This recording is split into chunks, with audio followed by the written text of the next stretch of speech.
Filosofía, aquí y ahora. La sociedad de lo uno es lo más antidemocrático que existe. Estados Unidos es el centro del poder comunicacional. Para crear guerras hay que enloquecer a la población. McCarthy no crea la paranoia, es fruto de la paranoia. La centralidad argumental de 24 horas es una obra maestra del chantaje. Es necesario que mi mensaje sea el único que llegue a la sociedad. Para eso yo tengo que devorarme el mercado de la comunicación. Los oligopolios, a su vez, necesitan del poder comunicacional. Muchas repeticiones hacen una verdad. Crear el miedo en el seno social. No quiero ser pensado, no quiero que me piensen, no quiero ser dominado, manipulado. Quiero pensar mis propias ideas, tomar mis propias decisiones. Filosofía, aquí y ahora. Poder mediático. Objetivo del poder mediático.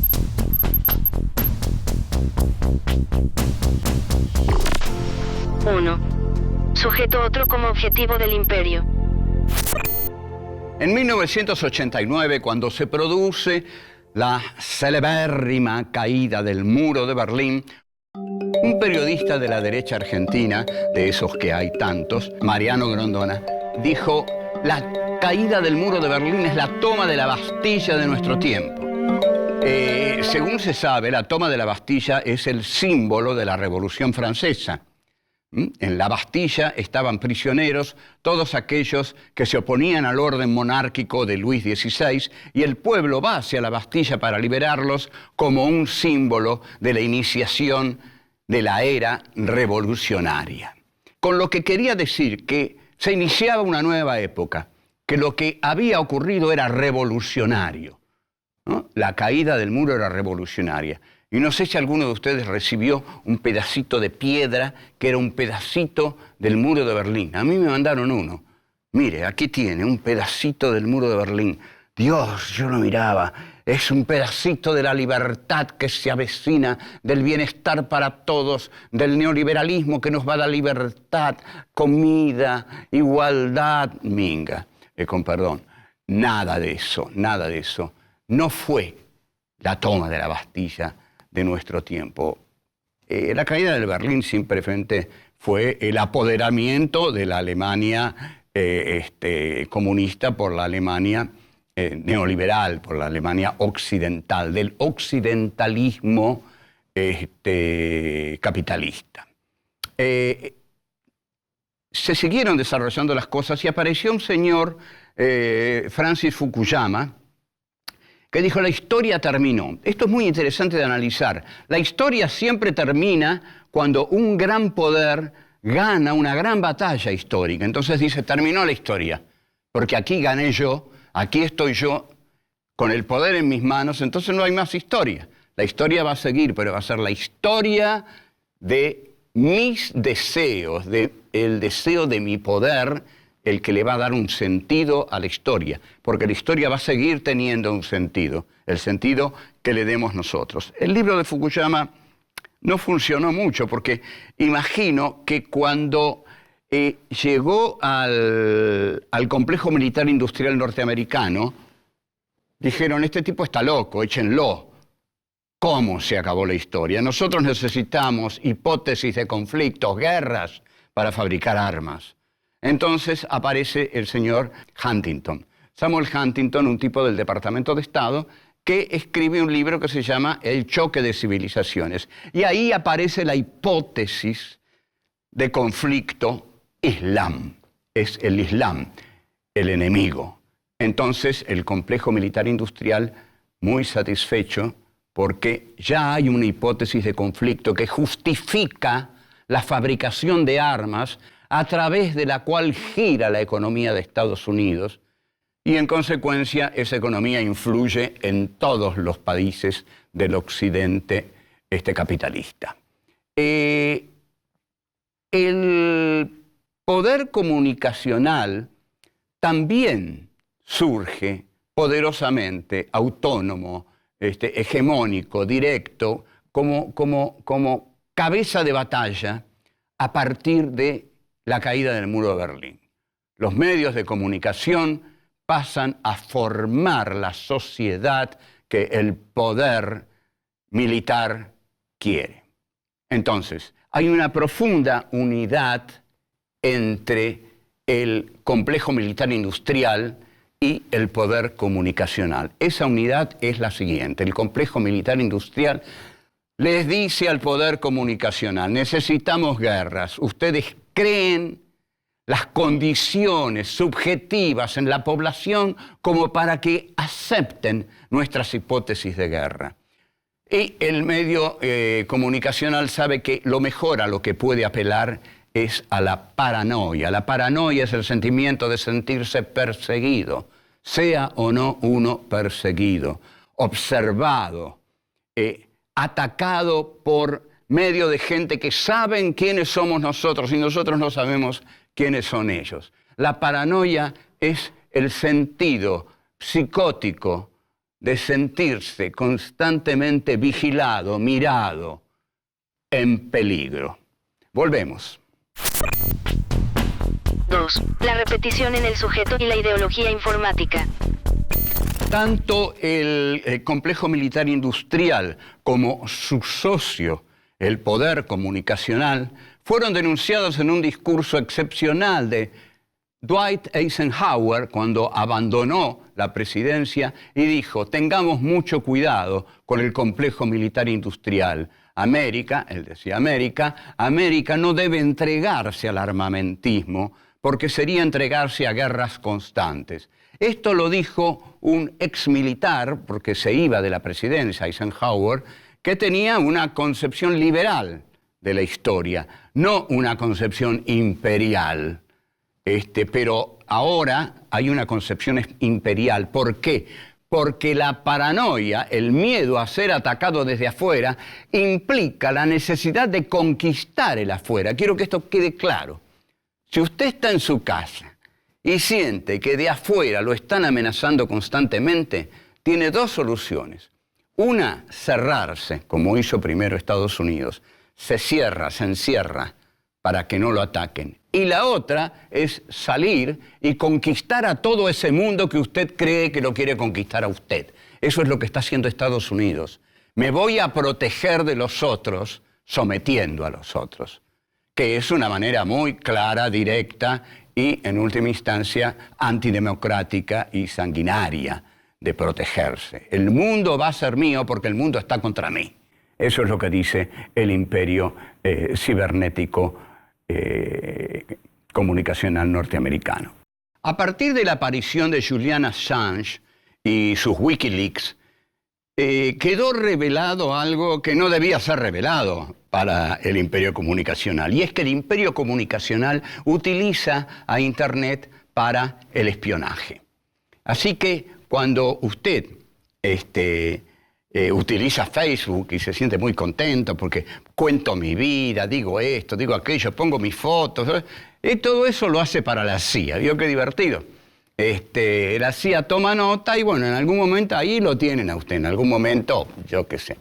El caso es que Facebook es una forma de espionaje.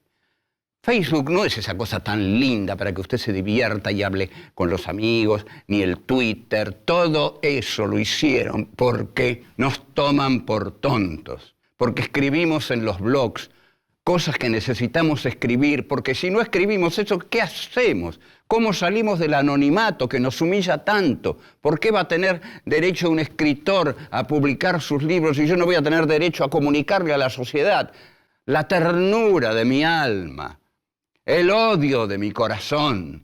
De todos modos, para lo que esto sirve es para que el imperio tenga clara idea de quiénes son todos los habitantes del planeta que utilizan Facebook, Twitter, los blogs, que cuentan su vida. Estos señores no saben, o la mayoría de que utilizan estos instrumentos, que le han dado estos juguetes para dominarlos, que el hermano grande de la novela de 1984, perdón, de la novela de George Orwell, 1984, la novela es del 40, para dominarlos tal como el Big Brother, el hermano grande, os vigila. Bueno, el hermano grande es Internet hoy. El hermano grande os vigila. El poder informático nos vigila. Y no solo nos vigila, nos constituye en lo que somos, hace de nosotros lo que nosotros somos. ¿Por qué? Porque es tanto lo que nos tira, lo que nos tira, lo que nos tira, lo que nos tira, y nosotros estamos indefensos y lo recibimos acríticamente, es decir, sin crítica alguna, y nos constituimos en eso que he llamado el sujeto otro, que es el sujeto que el otro hace. El otro es el poder, el otro es el imperio, y tiene el poder de hacerme en tanto sujeto. Soy ese sujeto que el poder ha hecho. Es la manipulación de los ciudadanos lo que busca el poder. Y cuanto más poder tenga, mejor los va a manipular. El sujeto manipulado es una tranquilidad para el poder. Si el sujeto está manipulado, es porque el sujeto no tiene una sola idea que nosotros no le hayamos metido en la cabeza. ¿Y cómo le metemos esas ideas en la cabeza? A través de todos los medios de nuestros monopolios comunicacionales y de nuestros oligopolios comunicacionales. El proyecto del imperio comunicacional es formar una sociedad uno, no múltiple, única, uniformada, que piense un pensamiento único, creado, confeccionado por el imperio, por Disney, Rupert Murdoch, Bill Gates y todos los señores que hay ahí y que fueron muy bien denunciados por Julian Assange, por Snowden. ¿Qué genera el sujeto otro? El sujeto otro lo que le da al imperio es la tranquilidad de que es parte de él. Señor, usted me ha hecho, soy suyo. Volvemos. 3. Medios comunicacionales, poder de poderes. El sujeto otro, insistamos, es el sujeto que no se pertenece a sí mismo, el sujeto que no piensa por sí mismo, que no habla por sí mismo, que no se dirige al otro por sí mismo, sino es ese sujeto que está constituido en exterioridad. Es hablado, es pensado, es interpretado, todo le viene de afuera. Qué pena por esas personas. Lo único que hacen es pasar por el mundo no siendo ellos, siendo lo que el poder quiere que sean, siendo en última instancia meros seres obedientes. Y si algo uno no tiene que ser, es ser obediente. Y si quiere ser obediente, elija algo auténticamente desde sí mismo. Bueno, yo elijo esto porque he decidido que estoy de acuerdo. Eso es otra cosa. Ahí uno no es obediente. Ahí uno, desde su auténtica libertad, adhiere a algo. Pero eso es muy distinto. Ya no es un sujeto otro. Ahora bien, este pensar por otros es lo que el poder mediático logra. La ideología informática tiene por misión atrapar la subjetividad del receptor y hacer de la subjetividad del receptor la ideología del poder. Entonces, el sujeto, que es una categoría valiosísima y por cuya libertad todos tenemos que pelear en esta vida, porque el sujeto somos todos y es nuestra subjetividad. Y es también nuestro cuerpo, no hay diferencia entre la subjetividad y el cuerpo, porque el cuerpo también es el vehículo de nuestras ideas. No solo en el amor, en la amistad, en la gestualidad. Yo ahora estoy haciendo así, bueno, eso es una gestualidad que expresa mis ideas. Yo siento que esto expresa de algún modo mis ideas, o cuando hago así, o otras cosas. O sea, el cuerpo es fundamental. Pero el sujeto es como una cacerola, digamos. Ahí hay una cacerola, ¿no? Y el poder dice, bueno, no tiene ningún contenido esa cacerola, pero es un sujeto. Vamos a llenarla.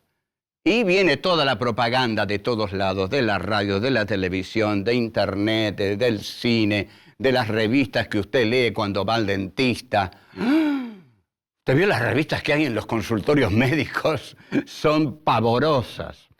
Y ahí usted se va volviendo un tonto, realmente un tonto, un idiota, porque el poder idiotizante se arroja sobre usted. Y la cacerola se llena con las ideas de otros. Entonces, de los otros, que son las ideas del poder. Entonces, cuando Estados Unidos necesita hacer la guerra con Irak, ustedes imaginen a los petroleros texanos, en una novela mía que se llama, bueno, no me acuerdo, Carter en New York, está la postulación de que hay un campo de concentración en Texas que se llama Tex Auschwitz. Ahí están Bush, todos los petroleros, y dicen, bueno, necesitamos desatar una guerra contra Irak porque ahí hay muchos pozos de petróleo que necesitamos. Sí, señor presidente, le dicen, también necesitamos justificar su elección, que fue una vergüenza. Ganamos con fraude y por 3, 4 votos en Florida. Sí, eso está muy mal, nadie cree que soy presidente. Bueno, hagamos algo. Y algo fue tirar las Torres Gemelas, que fue una conspiración de adentro y una conspiración de afuera. Si usted no me cree, no me crea. Usted crea lo que quiera, porque yo no tengo pruebas para darle. Es de algún modo una teoría conspirativa, pero que cierra muy bien, porque después de las Torres Gemelas, como después de Pearl Harbor,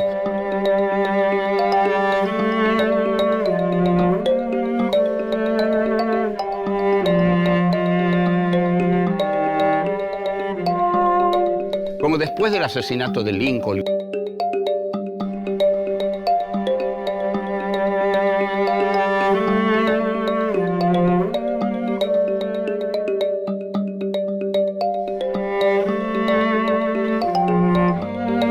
asesinato de Kennedy.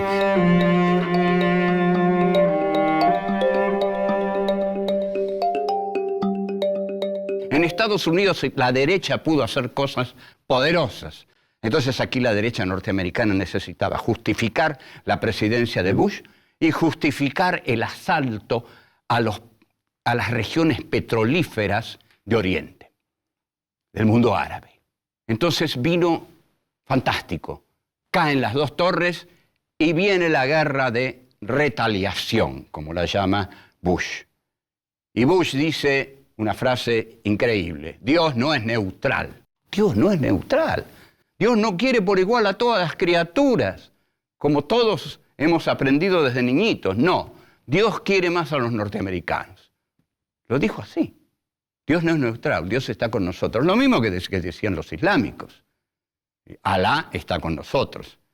Entonces, entre 2 fundamentalismos se inicia una guerra. Pero la guerra la necesita Estados Unidos porque es una guerra de petróleo, una guerra de alimentación de las industrias con las que se desarrolla el imperio. Entonces invaden y todavía están invadiendo los territorios de Irak y pronto irán por Irán, están en Siria. Bueno, vaya a saber lo que va a pasar ahí. Yo no lo sé y a veces no lo pienso porque quiero dormir tranquilo. Pero a veces lo pienso porque no quiero dormir siempre tranquilo. Quiero ser lúcido y saber lo que pasa en este mundo. Vuelvo. 4. La necesidad del orden para el poder. El poder se estructura sobre la base del orden. El poder necesita orden y esto ya está en el Leviatán de Thomas Hobbes. Si los hombres, los seres humanos son largados a sus instintos, se matan entre ellos. Pero lo que el poder le da a los que se someten a su poder es el orden. Van a vivir en orden. Ahora vivan como nosotros les decimos que vivan. Y entonces sí, nosotros vamos a imponer un orden. Las pautas que utiliza el poder para ese orden es legitimar su propia ideología. Nosotros vivimos bajo el sistema de producción capitalista y durante mucho tiempo vamos a vivir bajo el sistema de producción capitalista porque en gran medida lo que ha favorecido esto fue el fracaso terrible de los sistemas socialistas del siglo XX. Algo imperdonable porque podríamos decir que más que el capitalismo, lo que liquidó al socialismo fue el propio socialismo. Ahora, las pautas que dominan la sociedad son las pautas con las que el sistema capitalista se legitima, ¿no? Este sistema capitalista se presenta diciendo que él representa la democracia, que sostiene la democracia. Ahora bien, la democracia entonces es la teoría del orden, y la pregunta es, ¿incluye la democracia el desorden? ¿Incluye la democracia un desorden que la cuestione en sí misma? Si la democracia tolera el desorden, quiere decir que es una democracia sólida. Pero hay democracias que no son tan sólidas, entonces toleran menos el desorden. Cuanto menos sólida sea una democracia, más sólido va a ser su aparato represivo. Tenemos que tenerlo claro. Una democracia débil apela más a la represión que una democracia fuerte, que puede basarse, la democracia fuerte, en la juridicidad, en las instituciones, en el Congreso, en el Parlamento, en una policía adecuadamente ideologizada con valores humanistas. No hay que matar porque sí. Gatillo fácil, no. Tolerancia cero, no. Mete bala, como decía un político peronista, no. Lo que hay que hacer es atrapar al delincuente y someterlo a las leyes de la justicia. Tortura, no. Pero la paranoia que los medios de comunicación introducen en la cabeza de todos los pobres tipos que andamos por la sociedad, la democracia, que debe ser la aceptación del prójimo, se transforma en el miedo al prójimo. Si constantemente me están diciendo la inseguridad aumenta, la delincuencia aumenta, los ladrones aumentan, los ladrones están en la cárcel pero a la noche salen porque están arreglados con la policía, pero la cuestión es crear la paranoia. La paranoia es el enemigo de la democracia, el miedo es el enemigo de la democracia. Está esa frase famosa que se le atribuye a Bertolt Brecht, un fascista es un burgués asustado. Sí, es cierto. Un fascista es un burgués asustado. Cuando la burguesía se asusta, apela a cualquier remedio. Estamos asustados, sálvennos, maten a quien nos asusta. Basta de mano blanda, mano dura, porque queremos vivir en paz, los hombres decentes. Entonces, no tengan piedad con los que atacan esta paz en la que queremos vivir. No tengan piedad con ellos. Nos vemos. Hasta luego.